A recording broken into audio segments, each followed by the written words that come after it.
All right, guys, today we are going to look over the Wurkkos TS12. Now, this is a very small pocket thrower from our friends over at Wurkkos. Now, they sent these over so we could not only get a feel for exactly what something this small is capable of, but we can get one into your guys' hands as well. We are going to do a giveaway, and I want to make sure that we are perfectly clear on this. Throughout this entire video, I'm going to go ahead and hide some numbers here, there, somewhere, everywhere, who knows.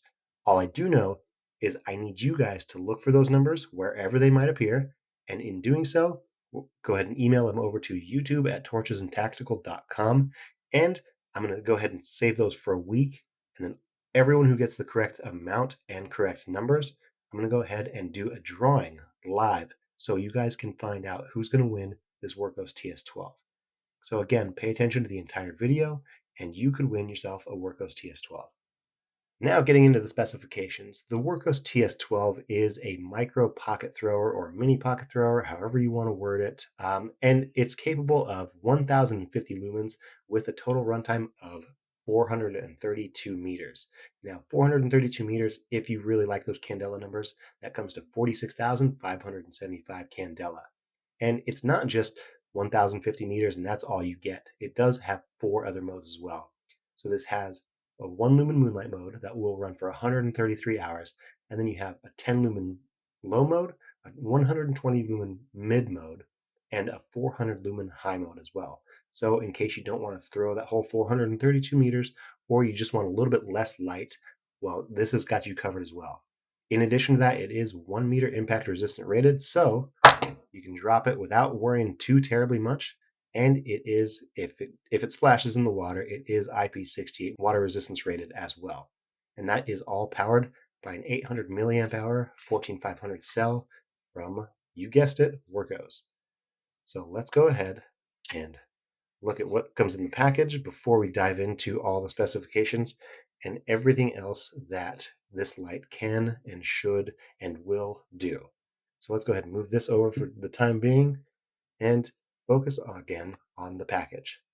So here we go. This is the box that the TS12 came in. Again, 1050 lumens, 432 meters of throw. Lets you know exactly what it is. All those specifications I just told you about are all sitting here on the back. And we'll go ahead and open it up. And there is that signature again. This is signed by Lee Terry on 2023, July 25th. Let's go ahead and open this up. Inside, you do have your user manual, and this will tell you exactly how to switch everything from stepped to stepless, as well as activate strobes, do everything this could ever do, and how to maintain your light. Let's go ahead and get this out of the way. And Wurkkos has been putting in these cards letting you know that there are battery isolators in here while it's being shipped over to you, and that's going to make sure that it doesn't turn on in the box. Then we also have a couple of replacement O-rings as well as a generic lanyard just in case you want to make sure that this doesn't fall out of your hands. And then finally, USB-C. This is a USB-A to USB-C cord, and that's because this does have onboard charging. Now this isn't much larger than the TS10, so the fact that they're able to get not only a deep reflector, but USB-C charging on board is really, really cool, and I'm glad that they're able to do that. Maybe that means on a TS10 version 2.0 or something that we'll end up getting that USB-C onboard charging as well. So this is the foam. Make sure that nothing gets jostled about. And that being said, let's get the box out of the way. Now, looking at the TS12, I mean, you can see that this is pretty small. And I mean, not only that, but let's go ahead and compare it to the TS10 real quick. There we go. So it's not an incredibly large light at all. So the fact that you're able to get a light that shines out to 432 meters out of this is pretty decent. If you want those full specifications, it is 90.8 millimeters in length with a 33 millimeter head. And without the battery, this whole thing only comes in at a mere measly, paltry 75 grams. So pretty light. It does a pretty good job of making sure that if you want to forget about it, you can. So let's get the TS10 out of the way. And we'll go ahead and bring this up here so we can see all the details in its glory. Now let's start with the business end. So with the business end, you will see this really nice gray crenulated bezel, and that's going to be protecting that glass lens.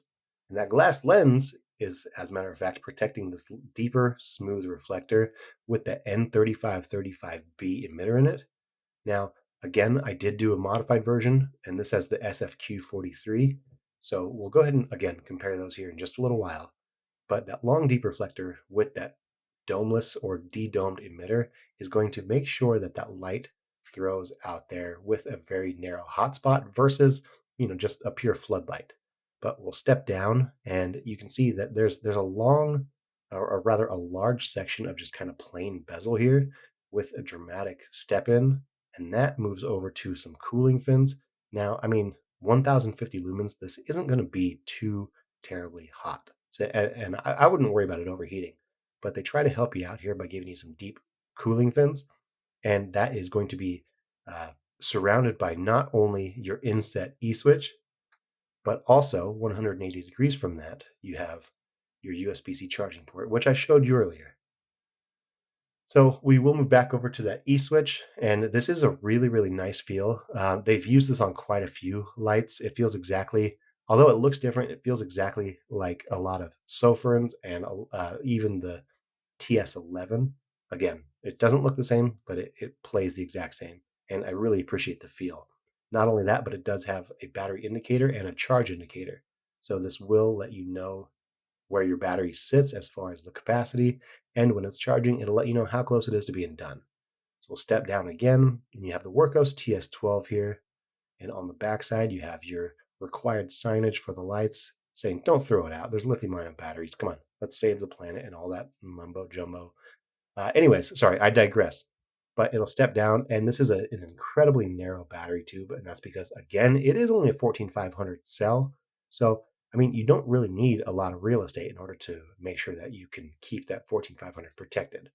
But it does look incredibly similar to the FC13. So there's a lot of cues that Wurkkos is pulling from other flashlights on the TS12. But we will step down, and I don't have one in the box, and I mean, maybe it's because this is such an early release version, but there is a cutout here. So it looks like it's designed for a pocket clip. However, one was not included in the package. So we'll move down again, and there are some pretty aggressive, it's not knurling, but it is definitely machined. So you can always get this tail cap off pretty easily. This tail cap is really, really nicely done, and it does have a directional indicator for that battery. And if we move over to the end, it does sit flush, and there are cutouts for the lanyard hole here. So you can put that generic lanyard that it is included with, and you'll always be able to keep this wrapped around your hand, make sure it's not going to fall. We'll go ahead and take this off, and this is no stiff spring by any measure. It's not super thick, there's not a lot of resistance, but it's only pulling 1050 lumens, so I think it's more than adequate for something like this. Now, if we will go ahead and move and grab my quick pocket knife, we can see that the tail cap does have a magnet inboard. So we'll go ahead and let's go ahead and put this back on real fast so I can show you that it does hold up, because again, it only comes in at 75 grams, but it holds pretty well. I mean, you throw something around. This doesn't have the largest blade on it. You throw something around, it's eventually going to fall. But shaking it here once it's fully seated flush, it does hold pretty well. So we'll get this back out of the way and open up that battery tube one more time. And you do have that Wurkkos branded 14500 cell. It is a button top, and it does recharge very easily with that included USB-C onboard charger. Now there is reverse polarity protection inside here. I don't know if you guys can see it. There are two posts. Oh, hold on. There are two posts in there, so it does have reverse polarity protection, and it does have anodized threads as well. So with the battery in or out, it works just the same, and it's very smooth, very fluid as far as getting that tail cap back on or off. So now if we move over to the user interface, it's pretty simple and straightforward again. You do have your one press to on, and from here you can press and hold, and it will cycle through all of your output modes. And if you ever want to go straight to that turbo, you can do a quick double press, There you go. That is 1050 lumens in the with a double press. And if you ever want to, you can do a quick triple press and you get your instant tactical strobe. So this is, I mean, if you ever need it, this is a quick way to disorient anyone who may be with you or around you or coming after you. And it's super simple to navigate. One other thing you can do is do a quick quadruple press. 1, 2, 3, 4. And you do get a double blink here. Now the light is locked out and won't turn on in your pocket. It will just give you that warning double flash. So 4 more presses, we'll go ahead and lock that back up. And while the light is on, 1, 2, 3, 4, there we go. That switched from a stepped to a stepless light output. So this will ramp up and down without having those individual steps. So if there's a specific light level you like, it does have memory mode as well and will continue to stay in that mode, whatever you had it set to. So another thing, the final thing you can do is press and hold, and it will go automatically to your moonlight mode. Now, it probably looks pretty bright on camera, but this is that 1 lumen moonlight mode. And I mean, with a lot of throw, you can actually get a lot of use out of a super low output level. And I think it works really, really well. So what I want to do now is I want to compare the Wurkkos TS12 in its stock form. I want to compare it to the SFQ43 version that I did. Now this was just an emitter swap. I had a spare lane around, and I wanted to go ahead and see if I could improve upon it. Now, spoiler alert, it's not as bright, but I do like the tint quite a bit better. So here, let's go ahead and let's press and hold, and then press and hold. So I like the tint quite a bit better, but the beam is a lot more focused on the N3535B, and that's because it is a round die emitter. Here, I'll pull this up to the camera. It is that round die emitter. So while this one's a lot less soft, to me, it has a much better beam quality, or not quality, but tint. So I want to go ahead and take these outside so you guys can see the stock N3535B compared to the SFQ43 and see if this is something you may want to pick up, or if this is something that you may want to do as well. If there is interest, I can do modifications to existing TS12s. However, we need a little bit of headroom on something like that because I need to get parts and materials. So let's go outside and compare these. All right, guys, it's Wurkkos TS12 testing time. So let's go ahead and start with the stock N3535B, and I'll go ahead and kick it in the moonlight, and then just go ahead and do a ramp up so you can see all of the 1050 lumens. So let's go ahead and press and hold. We'll go in the moonlight. You should be able to see this. Now I'll go ahead and press and hold, press and hold, press and hold. And now I'm going to go ahead and do a double tap.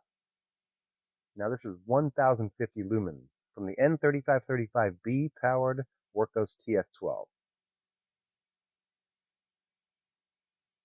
And to compare, I do have a modified SFQ43 Wurkkos TS12.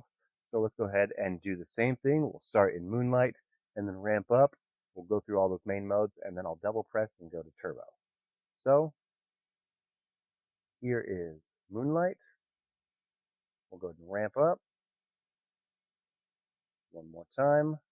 Now I can already tell you this does not have as defined a hotspot. One more time. Still throws pretty decent though. And now I'm going to go ahead and double press and get all the way to turbo. So I don't know exactly what the output is. However, I do think it's just a hair less and a little less defined than the stock N3535B. However, I think the tint is much better. But just so we can get another feel for it, let's go ahead and go straight to turbo with the N3535B. A lot more defined hotspot. It definitely has a green tint to it. And the SFQ43. Much softer hotspot, more neutral tint. I mean, I think this is going to come down to preference, honestly. But now that we have seen the N3535B and the SFQ43 going head to head, let's go ahead and get back inside.